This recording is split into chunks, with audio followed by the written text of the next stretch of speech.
নবীজি বলেছেন, কেউ যদি ভাঙ্গা অন্তর জোড়া লাগায় তাকে বিনা হিসাবে জান্নাতে দেবে। তাহলে কেউ যদি জোড়া অন্তর ভেঙে দেয় সে তো বিনা হিসাবে জাহান্নামে যাবে।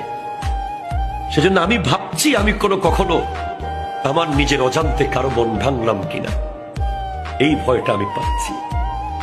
আজকে আমরা একটা সিএনজি ওয়ালাকে ঠাস করে থাপ্পড় মেরে দিই, এটা রিক্সাওয়ালার পট করে কলার ধরে ফেলি, এটা এতিমকে রাস্তাঘাটে ধরে ইনসাল্ট করি, একটা গরিব মানুষকে চেয়ার থেকে নামিয়ে দিই,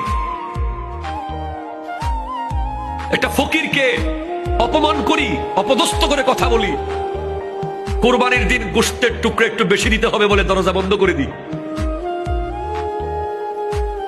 কত অন্তর আমরা ভেঙে দিই, কতজনকে মায়ের বুক থেকে আজ চলে যেতে বাধ্য করেছি আমরা, কতজন শখের ব্যবসা প্রতিষ্ঠান ধ্বংস হয়ে গেছে, এখনো হয়েছে, তখনও হয়েছে, যখনই হয়েছে। যেখানেই যার অন্তর ভেঙেছেন, অন্তর ভাঙা এটা অনেক কঠিন একটা ভয়ঙ্কর গুনাহের কাজ।